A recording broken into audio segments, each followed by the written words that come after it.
a week before Ramadan. There are people that become Muslim a month before Ramadan. There are people that become Muslim the day before Ramadan. There are people that are trying to learn how to pray, and they have the daunting element of Ramadan. They don't know how to read Alif Ba Ta yet, and they're hearing about the month of Qur'an, and that can be really, really, nerve-wracking. Alhamdulillah, we just did the nikah of Brother Brian, who accepted Islam here. Alhamdulillah, Rabbil Alameen. May Allah bless him and all of those who are fasting Ramadan for the very first time. Allahumma ameen. Nerve-wracking, right? I was like, I wonder when, I don't know why this question came to my head. I wonder when Ramadan was legislated for the companions of the Prophet ﷺ, in what month? And subhanAllah, it was in Sha'ban, the second year after Hijrah. You had these companions that were just learning how to pray.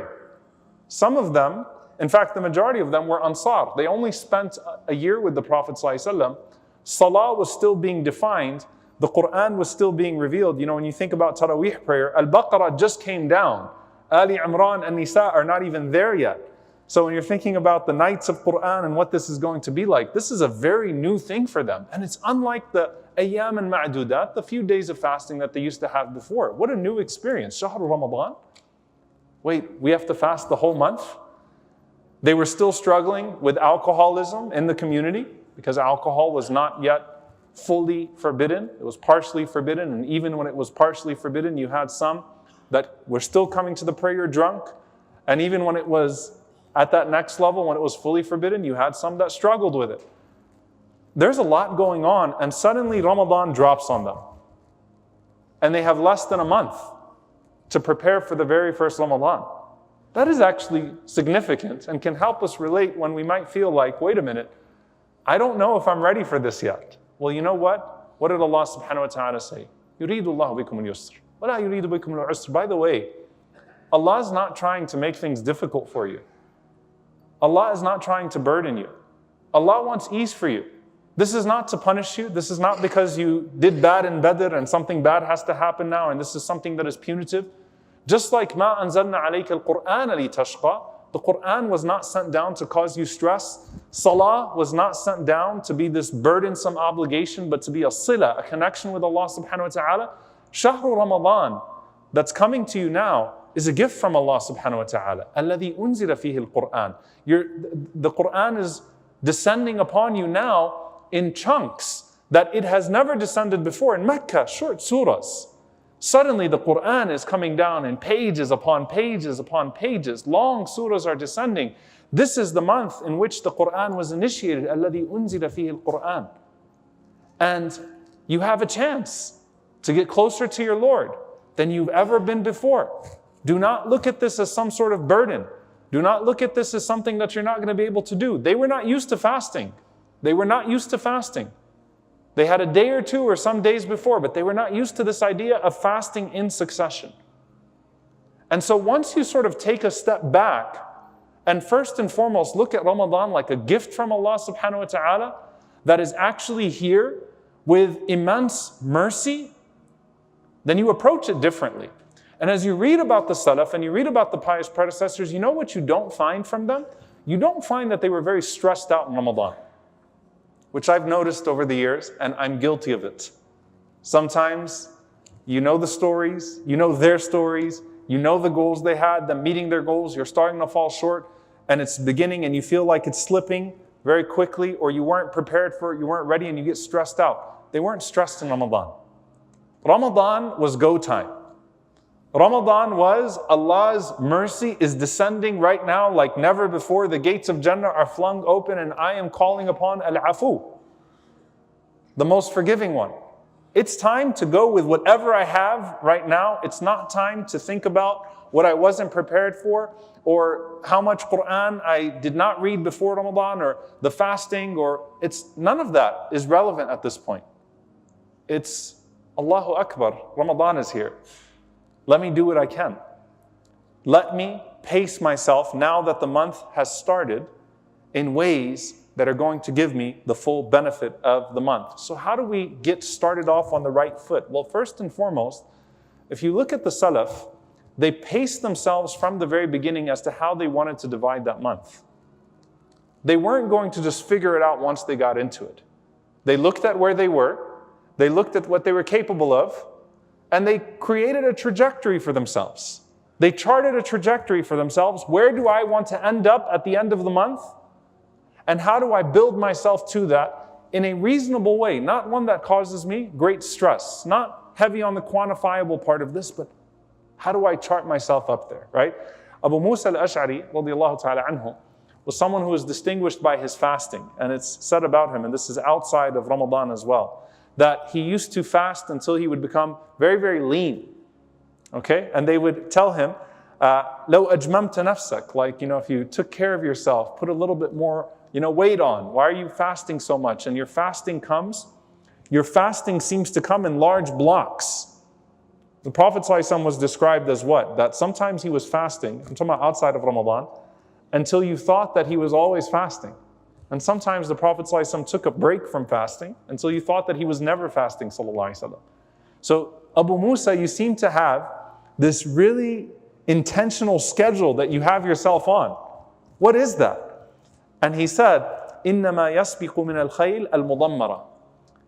He said the fastest horses, the ones that always win the races, are the lean ones. And al-mudammara is a very rich word in the Arabic language because it actually speaks to their diet. The Arabs had this whole thing when they prepared their horses for a race of what they would feed the horse before and how they would, how they'd start to take quicker laps to jogging laps to walking and keeping them on a schedule before the race starts. And what would end up happening is that you had sometimes those that weren't very good trainers, you're training your nafs, which is the horse, sometimes not very good trainers, that had horses that were stronger and faster in their nature. They'd go quick and then they'd crash, they'd be overtaken. So they start the race quick and then they get overtaken. Al-mudammara, if you watch a professional race, is that person that's running and you're like, when are they going to burst? And then they slowly start overtaking the rest of the racers. And this is actually what Abu Musa said I'm doing to my soul. SubhanAllah. This is how I treat my soul. I treat it like that horse that has this course. It's a long course there. That 30 days is far away, but so close, because we know that next week we're going to say Ramadan is already disappearing, and we're already in the last 10 nights, and we're already on the 27th. May Allah subhanahu wa ta'ala grant us a life of acceptance. Allahumma ameen. But we know how this goes every year, right? He's saying, I've already charted it out. I see where the end goal is, and I'm pacing myself. And al-mudammara would eat a very nutritious meal, and they wouldn't eat too heavy. They'd eat something very nutritious and slowly start to tone down. It's like a weight cut for horses, right? Not extreme, tone down before the race starts, and then build themselves back up. And he said, this is how I plan to live my life. And he used to say to his wife, Shuddi rahlak, tighten up your belt, get ready, get your camel ready. It's time for us to go. Get the journey ready, or be ready for the journey. فَلَيْسَ عَلَى جِسْرِ جَهَنَّمَ مَعْبَرٍ. There's no shoulder on the bridge over Jahannam. That's the best way that I could at least translate this. You don't get to pull over on the sirat or on the jisr. You want to cross it quickly.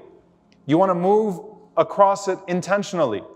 And so when you're charting out your Ramadan, you are already taking into consideration, and subhanAllah, this is what, the Salaf, as they commented actually on, some of the scholars commented on Abu Musa's fasting. They said that they would go fast, then pace, then very fast, right? Sort of that last 10 nights.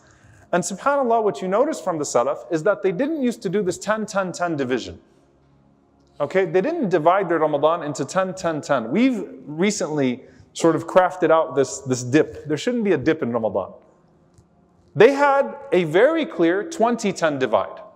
They didn't have a 10-10-10 divide. I know the narration that is popularized, the first 10 being mercy, the second 10 being forgiveness, the third 10 being pardoning from the fire. That's actually not authentic.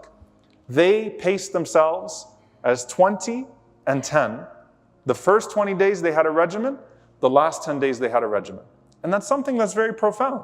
And so those that used to do a khatam of Qur'an on a daily basis, and I know that already puts Ramadan out of reach for some people, right? They did their 2 khatams in the last 10.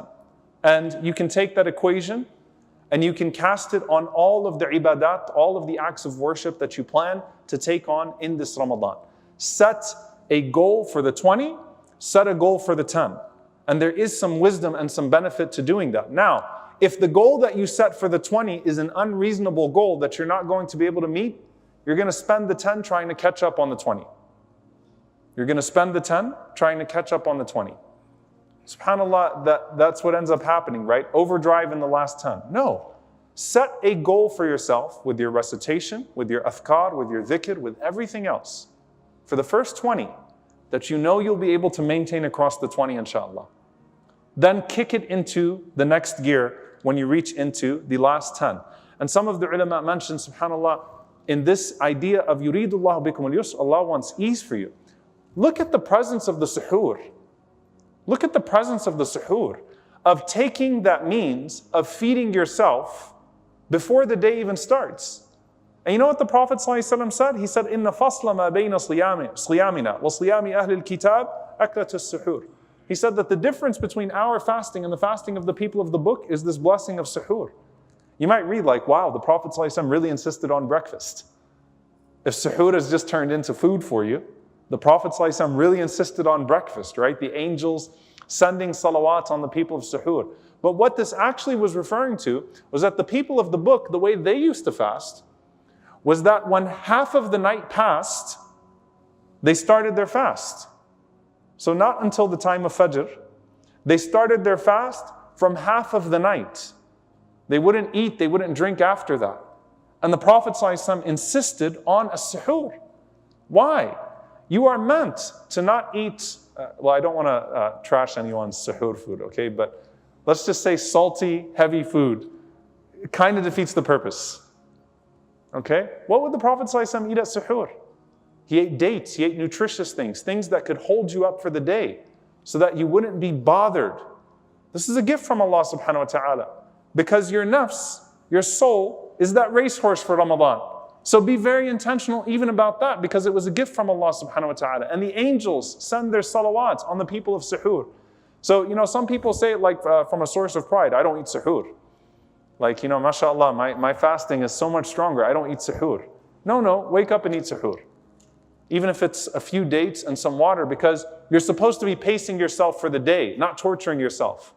Allah subhanahu wa ta'ala is not pleased with people who are just tortured and sick and fatigued the whole time. You're supposed to be pacing yourself for the day. You're supposed to be pacing yourself for the month and have a very clear end in sight for all of this. The last thing that I will say in this regard is what Ibn Mas'ud radiallahu ta'ala anhu said. Because we stressed this in Sha'ban, we need to stress it again today. Ibn Mas'ud was sitting with some of the tabi'een, and he is Abdullah bin Mas'ud, and he's distinguished by what? He's distinguished by the Qur'an. I cannot imagine how much Qur'an Ibn Mas'ud used to read in Ramadan. This is the first man to read the Qur'an in public. This is the man who the Prophet ﷺ said, whoever wants to hear the Qur'an, غَدًّا طَرِيًّا كَمَا أُنزِلْ, fresh, like the day it was revealed, listen to Ibn Mas'ud read Qur'an. I can't imagine what his Ramadan khatams were like, right? What his Ramadan Qur'an was like. So they gathered around him and they asked Ibn Mas'ud radiallahu ta'ala anhu, كيف كان استقبالكم لرمضان? What did you used to do to prepare yourself for Ramadan? Like get your notepads out, right? What's the ibadah that you did to prepare for Ramadan? And he responded with this. قال ما كان أحدنا يجرأ أن يستقبل الهلال وفي قلبه مثقال ذرة من حقد على أخيه. He said, no one of us would dare, يجرأ, no one of us would have the jur'ah, no one of us would dare that the hilal of Ramadan rises upon us and we have 1 atom's worth of a grudge in our hearts towards our brothers. The work of forgiveness never ends.